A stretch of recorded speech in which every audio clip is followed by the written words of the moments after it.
Jeffrey sat in his bathrobe watching his favourite self-improvement YouTuber ever. Ali Abdaal?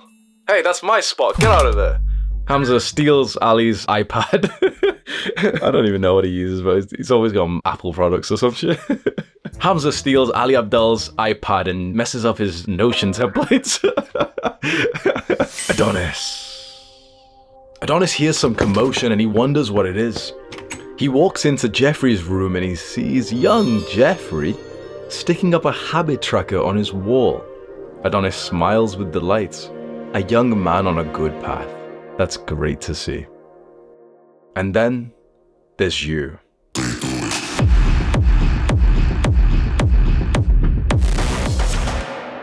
You want to get onto self-improvement, but there is so much bad advice out there that actually keeps you stuck. And so today I'm going to talk about the 7 common lies of self-improvements. Later on in this video, I'm going to tell you about the fastest way to fix your life, so make sure you stay for that. The first lie of self-improvement is that porn, video games, junk food, drugs, content consumption, the first lie is that these things are problems.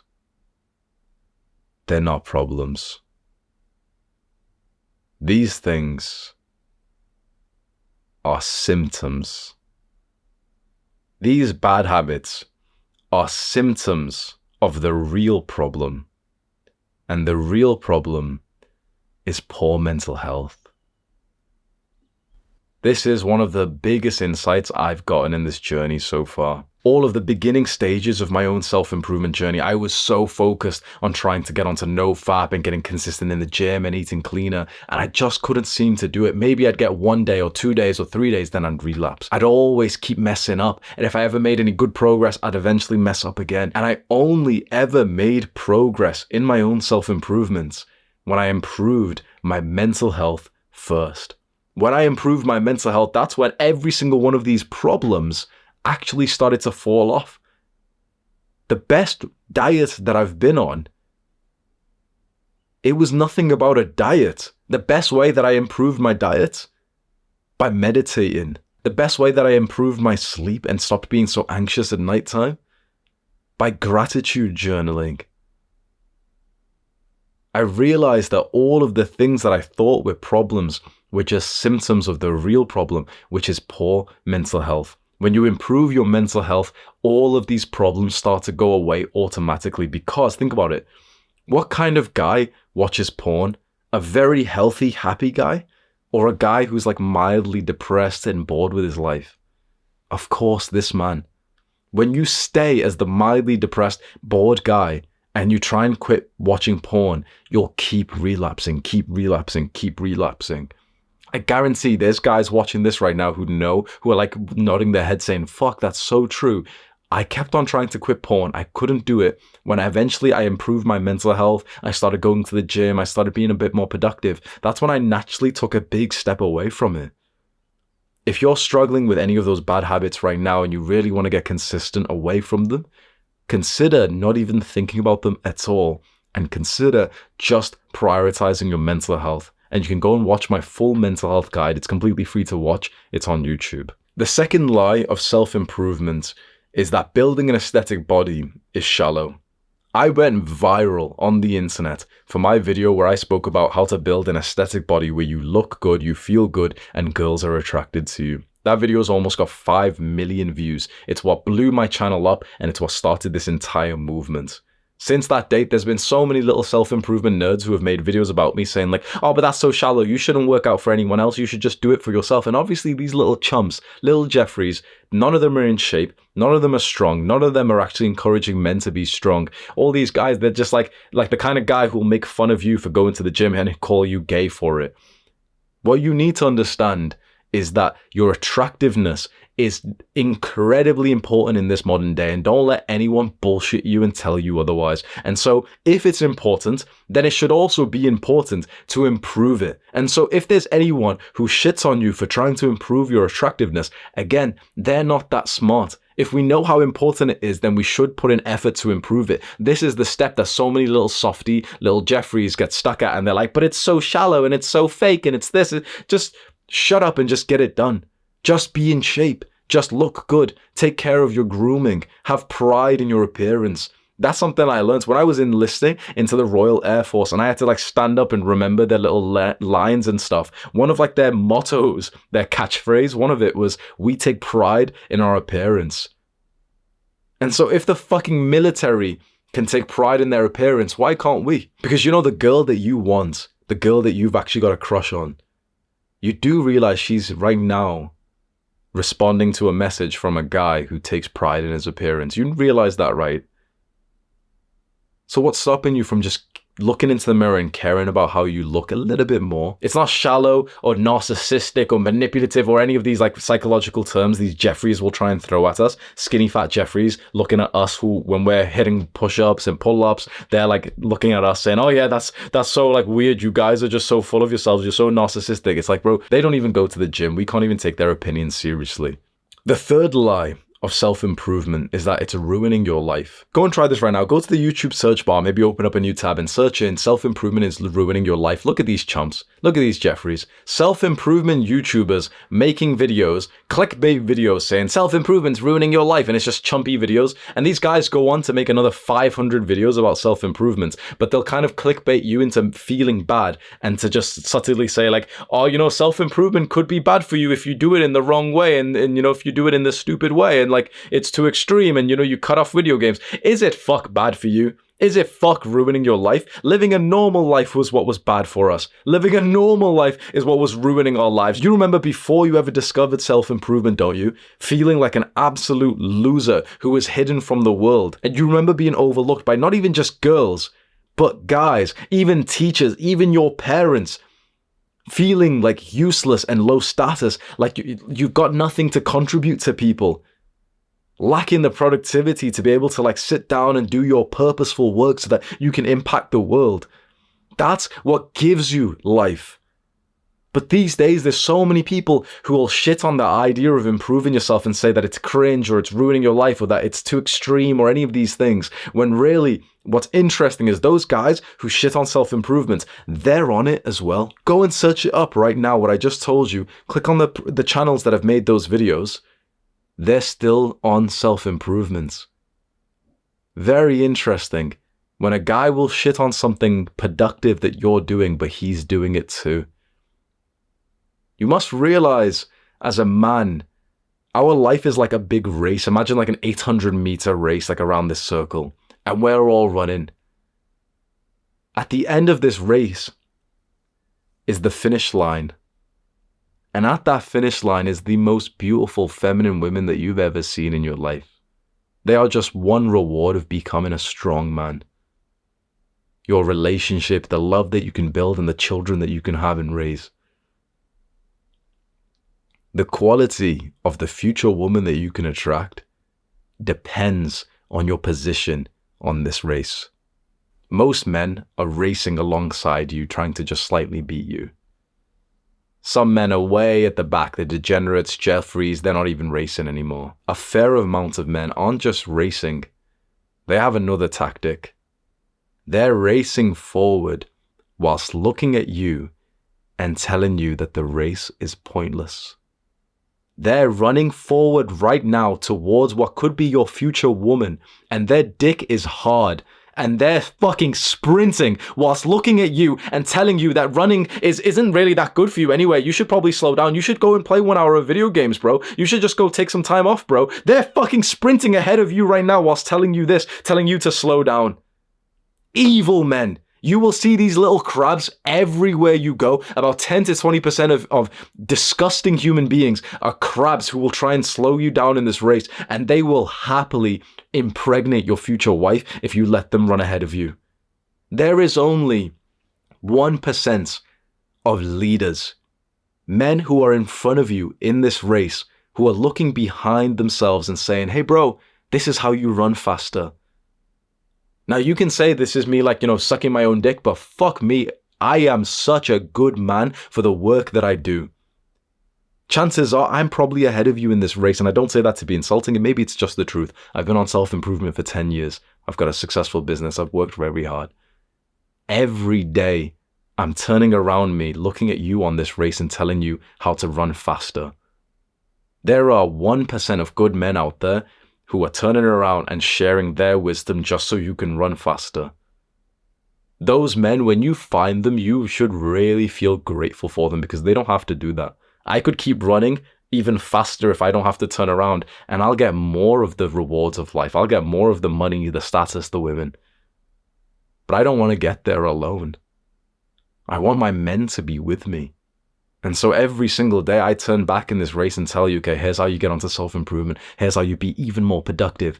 And every week or so, I see some fucking crab disagree with the message that we have here and say, Hamza's too extreme. He's telling you not to play video games. You can play video games, guys. You can take drugs, guys. You can go party, guys. It's not that serious, guys.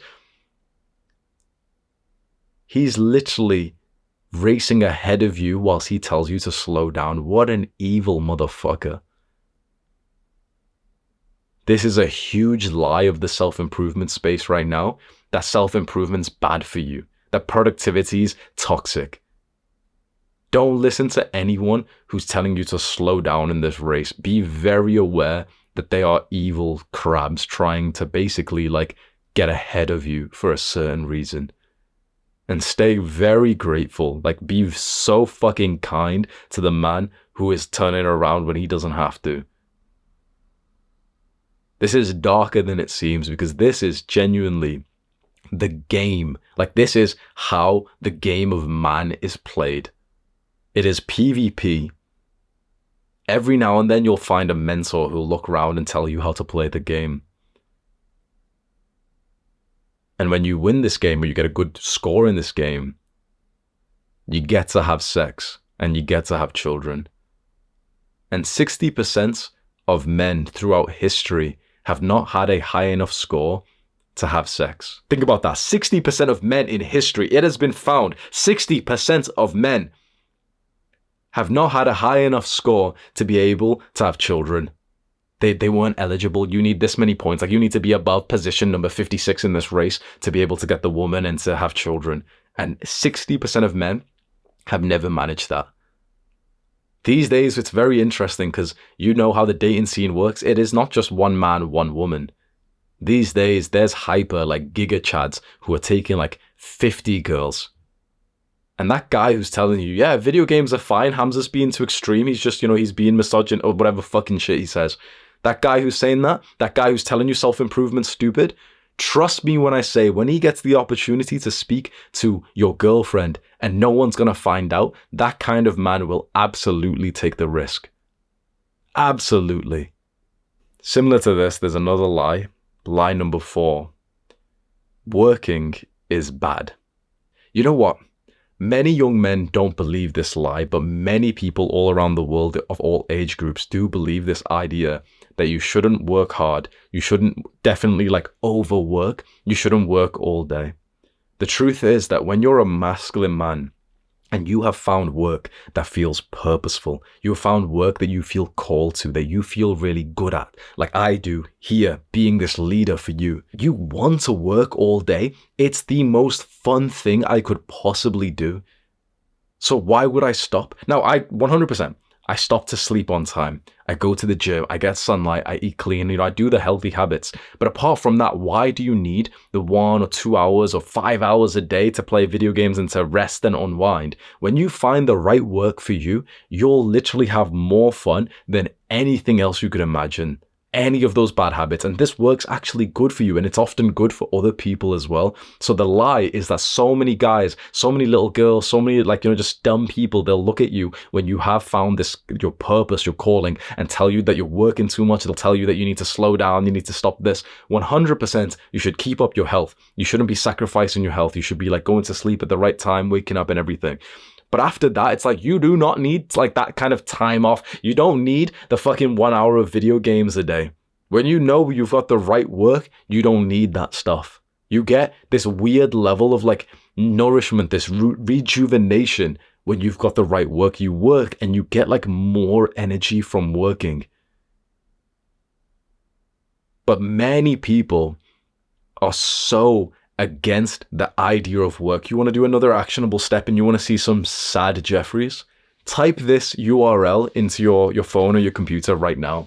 Type in Reddit reddit.com/r and the letter R /anti-work. So ANTIWORK. And put that URL in. This is a community for people who are against work. Read some of these posts.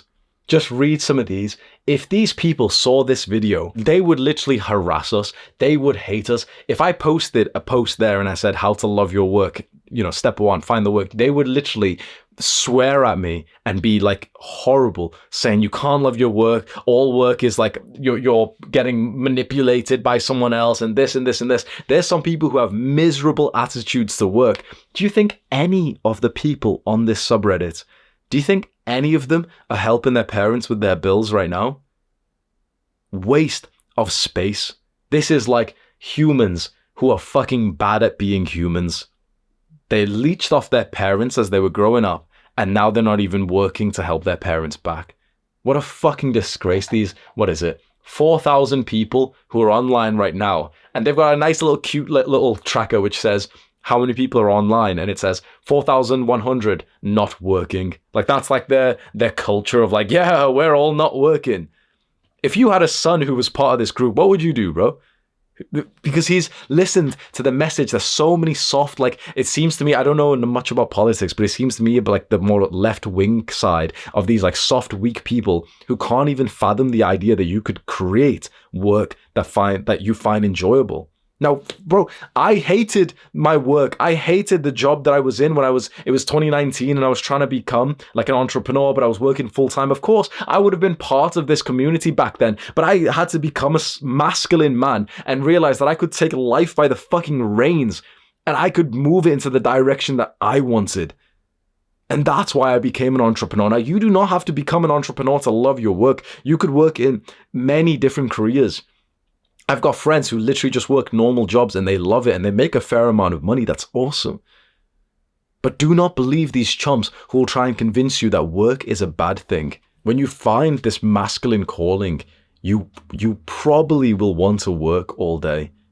And if you find it enjoyable, if it's helping other people, if it's helping your family, if it fulfills you, and you're still keeping up your healthy habits like going to the gym and sleeping right and eating clean, you have my blessing. Do it. The sixth lie I want to talk to you about is that 1 hour of video games is okay, that you need some rest and unwinding. Now, I've already spoke about that a little bit, but I wanted to talk about specifically why 1 hour of video games is not okay. Because first of all, just change video games to porn. Is 1 hour of porn per day okay? Fuck no. Fuck no. Is 100 grams of sugar per day okay? Fuck no. So 1 hour of video games? Fuck no.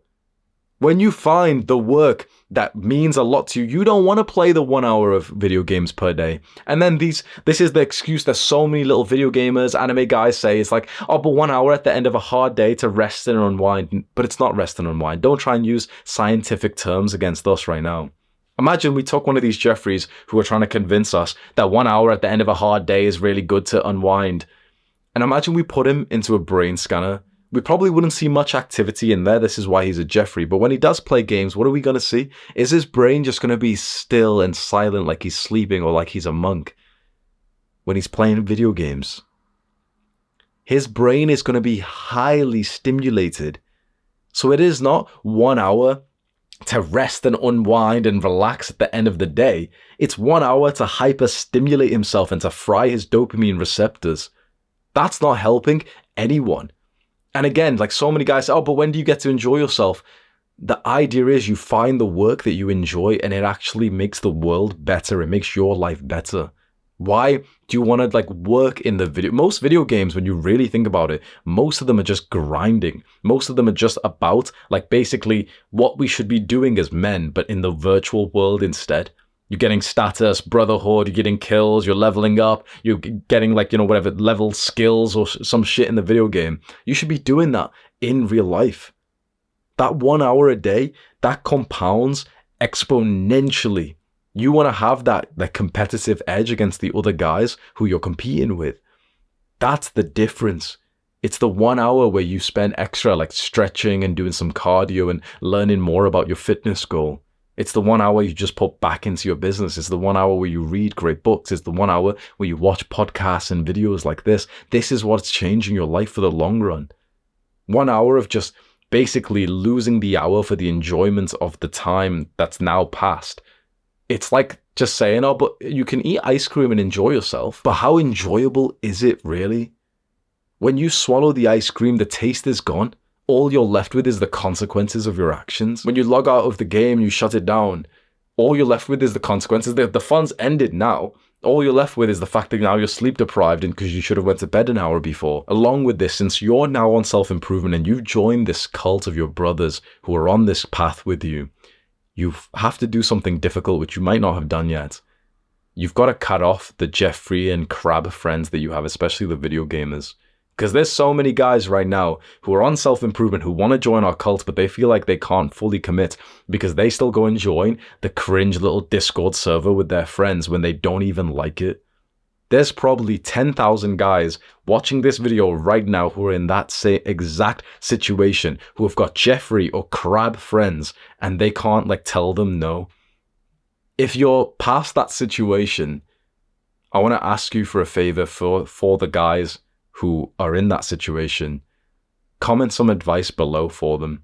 If you're someone who's taken a step back from these bad habits, video games, junk food or whatever, social things that bad people do, like going out, drinking, taking drugs, but mostly it's video games, and you've already cut off those kinds of people, leave some words of encouragement for your fellow cult members who are here, who are debating that decision right now, because you remember how difficult it was. And the seventh lie of self-improvements, which is actually how to make the most progress in the fastest way possible. It's the lie that you are who you are. You see, the fastest way to make progress in your self-improvement journey is not to change your habits. It is not your habits. It is not Kaizen, 1% better every day. Those are extremely slow. The fastest way to improve yourself is to change your identity. It's to create a new version of your identity, like a new you, an alter ego that you step into. Many men do this when they first discover self-improvement, especially something like Andrew Tate or me, where you're hearing these loud guys who are speaking with confidence, and you start to adopt some of those traits and you create this new version of yourself. And this is why, if you've been inside of our cult, our movement for the last while, you probably can relate to this. You're probably looking back every few weeks or every month or 2 months and cringing at how you used to be just recently because of how much progress you've made so quickly. When you have that weird specific feeling of you constantly keep cringing at yourself because you've just improved so much that you can't even imagine why you were so unknowledgeable and cringy just a month ago. That means that you're rapidly improving your identity, and that's why you're changing so much. The guys who don't think about their identity or any of this psychological stuff, they make much slower progress. They go with this cute Atomic Habits, 1% better every day, and yeah, they get kind of better after the year, but they're relatively still the same guys. There's still, no offense to them, they're still dorks, but they've just got 3 pounds more muscle, but they're still the same guy. The guys who get onto self-improvement and they're genuinely new men, they've got this whole glow up transformation. They're the ones who didn't just obsess over 1% better every day. They created this new version of themselves. The way you do that is in your own private space, maybe in your bedroom and no one can see. Start to really think of this almost this new person you can be. For me, I just completely copy other people. So if I was a lot younger, if I was 18 years old, I would be thinking to myself yeah, I'm just like Hamza, I'm just like Andrew Tate, I'm just like E-Man, I'm a hard-working top 1% man, I'm like this is the way I walk, this is the way I talk, this is how I dress, I go to the gym, this is how I look, this is how I talk to women. You create this picture of how you're going to act, and you give it a name as well. I'm doing this right here, right now as you watch me. I am currently cult leader Hamza. When the bathrobe comes on, when I stick on the uniform, I am a leader of hundreds of thousands of men who look up to me and who follow exactly what I say. I could not do this. Civilian Hamza couldn't do this. He couldn't manage that much responsibility. I'm here right now, cult leader Hamza, speaking with total conviction because I've created this extra identity that I can step into. That's what you need for the fastest progress. There's a great lie out there that for you to change your life, you need to change it yourself. You don't need to change yourself. You need to create a new version of yourself. Don't try and improve yourself. Create a new version of yourself every 3 to 6 months.